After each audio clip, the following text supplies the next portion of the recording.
Good day, everybody, and what's up? Welcome to the podcast for Selfless Sex and She Comes First. I am Dr. Nick, once again, still here, and this is the podcast for April 21st, 2026, and I'm sure everyone already knows what's going on out there, and I hope everyone's hanging in there and doing what they need to do. So, this podcast is going to be about something that I wrote a blog about yesterday for my website, drnickmyers.com or .net. Either one will take you there. And it's about lust languages. And if you remember back in 1992, there was that massive book, and if memory serves, I believe his name was John Gray, or I think his last name was Gray, and the book was called The Five Love Languages, and it was a massive international hit. Well, let's jump forward about a few decades, and now they're talking about lust languages. And believe it or not, there is a little bit of consensus because some people say that there are four love languages, four lust languages, and some folks say that there are five. So today in this podcast, let's talk about both sets of lust languages. So, to get this podcast started, let's start with a question. What the hell is a lust language? And just for the sake of clarity, I just want to let you know that I'm going to be jumping back and forth between two articles published in 2023. One was in January 2023 by Pure Wow, and the second one was from July 2023 by the girlfriend at AARP. Yes, that AARP for old folks. But the article was still pretty interesting. So let's go back to the question. What is a lust language? So Pure Wow says, basically, your lust language is all things that turn you on and off. So the next question is, why is it important for you to understand or know what turns you on and off? And the article goes on to say that knowing what your lust language is can help boost your self-awareness in the bedroom, improve communication between you and your partner, and give you a better understanding of what excites you and why.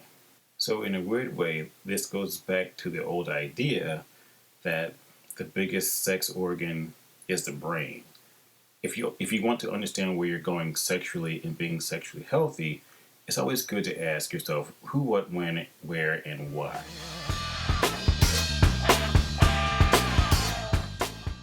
In the Pure Wow article, they say that there are four lust languages. And the first one is romantic. If your lust language is being romantic, it's all about being wined and dined. And setting of the mood is extremely crucial. So this kind of goes back to the level of effort that you and your partner put into setting the mood. So quickies for them probably really won't work, but it's kind of like the long, slow build-up. And also, there is a emotional investment in this relationship as well. I almost forgot to say that. So yes, romance. Number two, harmonious. This lust language centers around the idea of love and shared responsibility.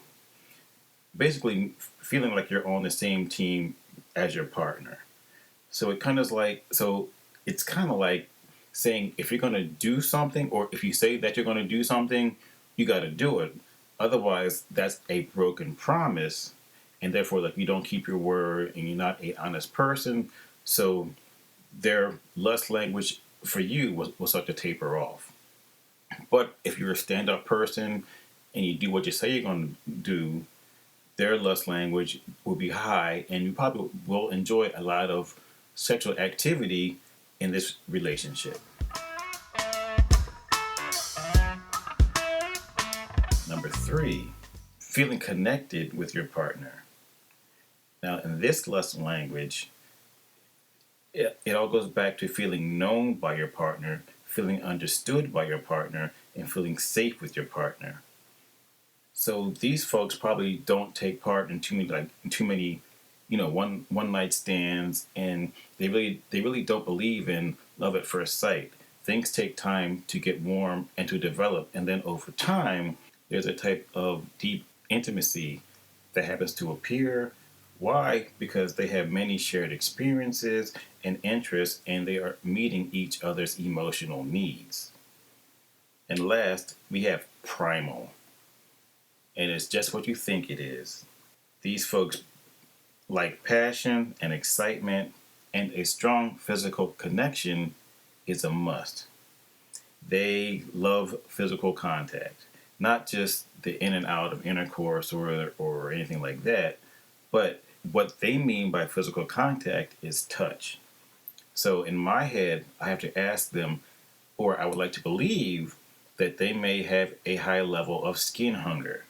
And if you don't know what that is, Google it and look it up. With us human beings, we actually have something called skin hunger, and I would say for those with a primal, their need is kind of high.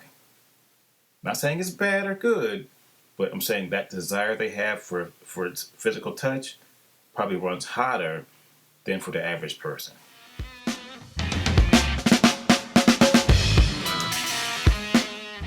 And now I'm going to switch over to the AARP article from July 2023. And in this article, they mention 5 lust languages. So let's jump into them. Number 1, sensual. People who have a sensual lust language are overly sensitive to anything that turns on their 5 senses. It could be candles, it could be a bubble bath, it can be a massage, it could be great food with great wine, anything that taps into them using their senses. This helps to get their engine started, and this is how they like to express and take in their love language. Number 2, sexual. This kind of sounds familiar, doesn't it? These folks are laser focused on nudity, orgasm, and the genitals. In contrast to having like the mood set, anything like that, these folks with this love language can be down to fuck almost anywhere or any place at any time.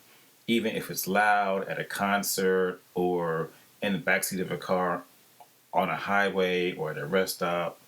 I'm just giving suggestions, I guess. I'm not telling on myself. They gotta have it. No more, no less, full stop, period. Number 3, we have energetic. These are the type of people that like to daydream about sexual activity long before it happens. For them, it's all about the setup, it's the longing, it's that desire that gets them going. So if they subscribe to this lust language, it's all about the setup. You can actually send them like little flirty texts and like little flirty pictures, and this will just get them started. And that feeling will build with them all day and all day, and it keeps getting bigger, kind of snowballing until it's time to get down and do what they got to do, and then they're going to erupt.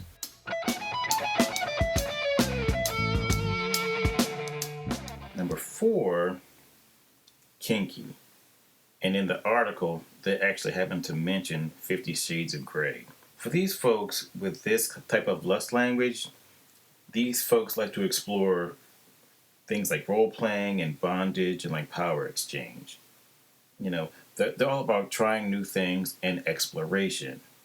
And they may even want to do some things that maybe viewed by society as slightly taboo, but as long as no one's getting hurt and there's consent, hey, go for it and have a good time.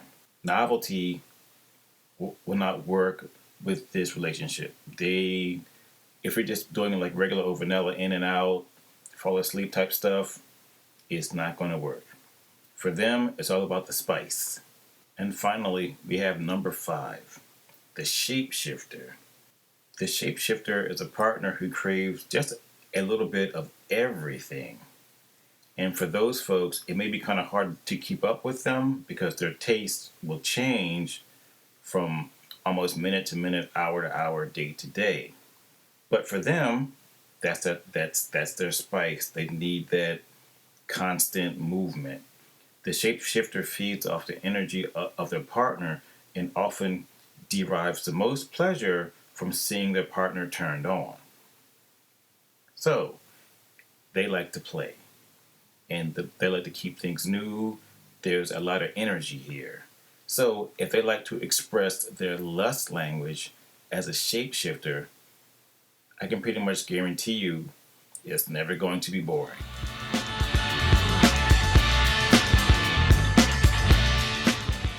So, as I close out this podcast, let me ask you one quick question. Even though I gave you a set of 4 and a set of 5, did you happen to notice any overlap between them? And yeah, there was a little bit here and there, but you know what? Sometimes there could be more than 4 or 5, so my guess that there could be 10 plus. Because if you take those 4 and those 5, and yes, there was a little bit of overlap here and there, but I have a feeling that there are more lust languages out there that people just kind of overlooked, and that can happen.